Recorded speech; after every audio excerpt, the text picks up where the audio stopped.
Okay, guys, so pumped. We picked up from our LFS the other day a red mangrove propagule. And the reason why it's called the propagule is because basically in the summertime, the mangrove tree or plant basically has seeds that kind of grow off of the plant. And as they grow off of the plant, they also germinate. And then eventually it lets them go. And then they fall down to the soil or to the water and kind of go from there. Kind of like a coconut, how it floats out to sea and kind of comes back. So this is neat. This is going to be for a further, not experiment, but a tank that we are going to be creating in the next couple months. So I'm very excited. And what's interesting about this, guys, is this mangrove is kind of on the palm side of today's videos, on the plant side, because this guy is going in the plant room, the palm room, and I'm going to show you exactly what we're going to do. First thing we're going to do is take out this bag, and we're just going to rinse it off with some fresh water, and then we're going to put it in its new little jar. There's kind of like where the sprout is going to be. And you can kind of see those little nubs at the bottom. That's hopefully where the roots are going to start. So it's kind of neat. It looks like a big bean. So let's go take it to its new room. As you guys know, the palm room is in here. Hopefully the birds aren't too loud. Hi, guys. Yeah, of course. Hi, guys. What are you doing? Dixie and Cowie. Agenda Conyer and my Senegal. Okay, so I've been using this mason jar. It is full of seawater and it's full of phytoplankton. And I have been basically slowly raising copepods, plankton. So this is a great spot to do this experiment. Why? Because this room is full of LED grow lights. Second of all, it's warm. So we are going to now put this guy in this jar, and we are going to do two things at once here between the copepods and the phytoplankton and the seawater. Okay, I'm not going to show you. Hey, okay, buddy. I'm not going to show you guys too crazy about this, but in the palm room today. So what we have is just a mason jar, and I have some aragonite substrate from my main display, which I hear is good for them to have at the beginning. And the propagule is in regular salt water at this point. I also have a bubbler in there that I have set with a valve. And the bubbler is actually over here. So the bubbler is to help, okay buddy, the bubbler is to help with pH and oxygen for the roots. And I am going to be dosing basically tank water for this thing. Doing water changes and doing tank water changes. So it has a little bit of nitrates, phosphates, phytoplankton, things like that. Stuff that would be more natural to it. And there's the dypsis lutescens. Okay, let's just get right into it. The dypsis lutescens. This guy is my number one that I have. I collected the seed 3 years ago in Punta Cana, Dominican Republic, myself, and it is the one I decided to keep. It does need a little bit of fertilizer. You can see it on this frond the most. Obviously the camera doesn't show justice. It's very white speckly with green speckly, meaning it needs some trace elements. Older fronds are looking pretty good. Still, you can see a little bit of that yellowing. Biggest thing with these guys and with a lot of these palms in the room, you can see these ones. This is what's left of the old school stuff. So we've talked about it with these guys as well, the big guys, is when you water, all the water goes out the bottom and drains at the bottom, which is great. However, the top will dry out and the bottom will always usually stay moist or wet. And that's where your root rot comes from. So what I've been doing, and we've talked about in other videos, is we do a very light sprinkling of the top.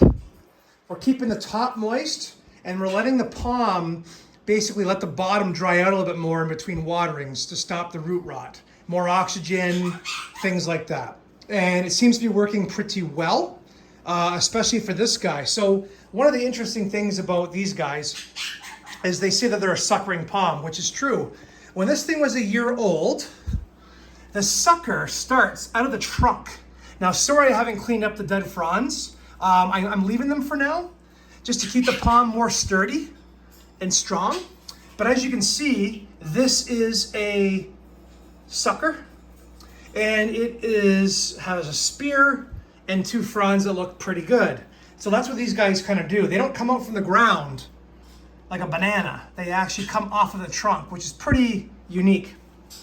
And then the original guy is right here, which is the tallest. And it's doing pretty good.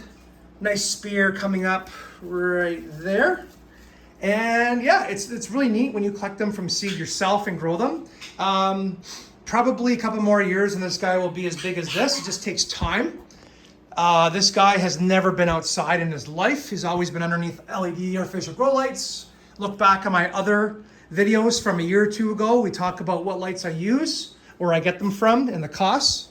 But these guys have been pretty good. So same thing as this Coccothrinax here. It needs a little bit of fertilizer, but I'm okay with that.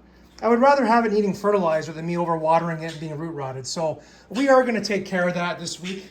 I think I have to find, oh, here it is. Sometimes in the wintertime I even use stuff like this, which is way higher numbers.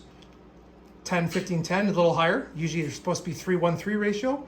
But if you water it down quite a bit, at least it gives them something. So sometimes in the wintertime you got to do what you got to do. Because up here in Canada, a lot of the fertilizers are not available during the winter unless you go on Amazon. So, hey, he's just doing that because I'm talking, not to him. So anyway, dypsis lutescens golden cane palm. It will start to get a more beautiful kind of bamboo-like trunk eventually. It is a crown-shafted palm, like the foxtail and the Xmas palms. So you will see that event. Well, you can kind of see it there. Sorry about the lighting, guys. And we did a video about this specific guy here, probably 2 years ago. A year ago after we germinated it. So, but what's nice about these palms is they have a very nice, let me put this down here. They have a very nice tropical appearance at a young age, as you can see. I think it looks really beautiful. It's one of my pride and joys when it comes to palms that I've actually harvested myself. And just the regular watering, like I've talked to you about my other palms, okay? Uses the Coco Coir perlite soil. And like right now, you put my finger in here, I put my finger down on my knuckle and that starts to get moist there, which is fine. These palms don't usually have, as you can see, a root structure up high.